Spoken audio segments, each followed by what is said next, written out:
Okay, this is the next part of the sad vegan stories, and I think this is actually the last batch of comments that I have saved for this series. So this will probably be it for a while, but let's just get into it. My short, emotional, and immature nephew was forced to be a vegan. He's the shortest in the family, smaller even than the woman. He's 28 and on steroids as a cope. More fool the OP for dating the extremist. Okay, that may have had something to do with the video, but yeah, someone has a nephew that was forced to be vegan. He's 28 and he's very short and obviously not happy with the outcome, and he's on steroids. Oh, and I just realized that in my last video I didn't block everybody's name, but hopefully y'all are okay with that. Okay, but I think I got everybody's name blocked in this video, unless I don't. But sorry, y'all. Sorry if your name shows up and you don't want it in the video, your username, then I will try to blur it out. Okay, if you tell me. Okay, this one says I once saw a vegan ex-friend's son asked for food because he was hungry. She explained he already had 3 bananas and she wasn't going to feed him anymore because too many bananas gave him diarrhea. There was nothing but there was nothing in her brain that said to feed him anything but bananas. Her husband regularly cooked rice and beans for dinner. Child abuse. Now this is just very, very, very sad, very messed up. You gave your child 3 bananas. That's not going to make anybody full. Oh, if I give you too many bananas, you'll get diarrhea. We'll give them something else other than bananas. It's very, very sad. Very sad. There's people out here that just should not be having kids, should not be vegan either. Okay? You'll say, oh, well, at least they're not giving their kids McDonald's. Vegans say that no matter how terrible the story is. McDonald's would actually benefit a child like this at this point. Okay, this one says, yeah, I've got 2 vegan classmates. Sorry, I didn't block the name, sorry. And I'm constantly helping them with assignments, and they are always asleep in class. And they are smart people, but their brains are tired. Has to be that super healthy diet they're on. Yeah. A lot of vegans' brains are very, very fatigued. They don't have the mental strength to even lie effectively. Like, their brains are very, very tired. That's why they have to oversimplify everything. They can't take complex ideas. They just can't do it. And the ones that do, they come off as kind of like neurotic and obsessive. But generally, yes, their brains are tired. Tired. Okay. This person wrote, I disagree with this man. I'm sorry, I don't know the video. I can't remember. My daughter is vegan and her joints hurt. She's got dark circles around her eyes. She always looks sick. She's always going to the doctor because of this or that. Her joints hurt. Doctor told her she has an early onset of rheumatoid arthritis. So veganism sucks ass. I wonder if her daughter quit by now, because it's probably from a long time ago. It's probably from more than a year ago. This comment, I don't know. Did your daughter quit? Is she still vegan? I don't know.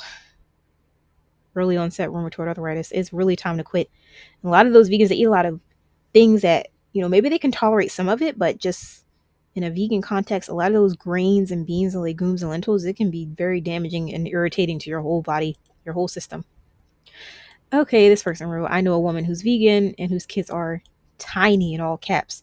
Her son is 3 years old and his height is at the absolute lowest part of the curve for his age. And the school nurse and doctor suggested him taking growth hormones. For God's sake, feed the kid an nutritionally adequate diet. They suggested giving him growth hormones. His growth hormones will naturally go up if you stop feeding him vegan, and he'll be able to grow normally instead of being stunted and probably going to wind up on steroids like the other young man. Ugh. I grew up being vegetarian. Why in quotes?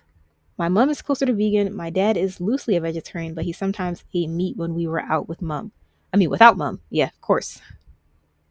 They let those women run and control everything. And whenever I used to go visit my grandparents over holidays, they were feeding me meat. Well, there's that, at least. I grew up in the 90s. There were no substitutions to meat like we know them today. Well, there was soy and tofu, but nothing else. Shops were not selling plant-based milk. I remember being in my second half of teens and going to healthy food specialist shop to get plant-based milk that costed 5 times more than cow milk. Those local supermarkets weren't selling those. Due to my diet, I had anemia when I was like 17, weighed 93 pounds at the height of 5 feet 2 at the time. I was underweight. To this day, I have problems with my joints, bones, and unfortunately chronic iron deficiency. If only my mother wasn't a militant anti-meat person and let me eat more than just a lot of veggies, I would have been fine. If you are an adult, do whatever you want, but keep the kids out of that. This is very, very sad. And I think maybe some people might say, oh, well, just eat meat and your iron will go up. I mean, I don't know. I wonder if, like, if these long term diets like this affects people's ability to even, like, produce blood cells. Like, is it affecting their bone marrow? Is their bone marrow not coming in right? Like, because when you think about things down the line, your body needs other things in place to even make up what it needs to absorb the iron, to use it. And especially from a young age, I think some of it may not even be reversible. Very sad.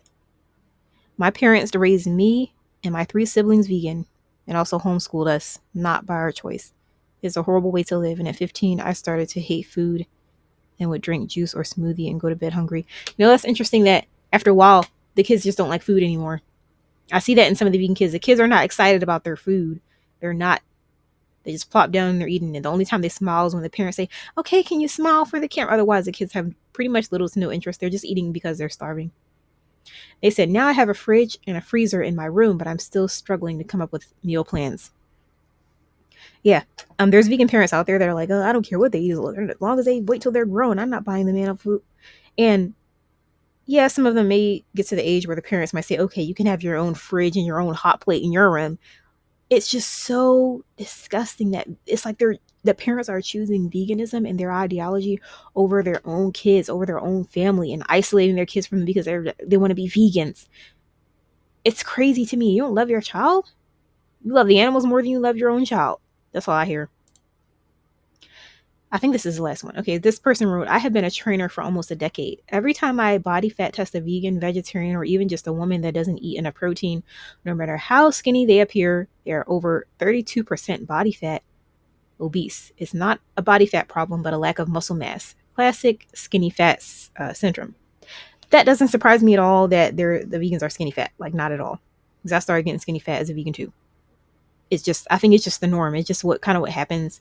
And I think they have had some scans done on people on these vegan and vegetarian diets and seeing that they're thin on the outside, fat on the inside type stuff. And they have a lot of visceral fat and they're just pretty metabolically unhealthy, which definitely makes me question those studies when they're trying to say, oh, but the vegans live longer. And red meat is, there's a video from the Viva Longevity channel.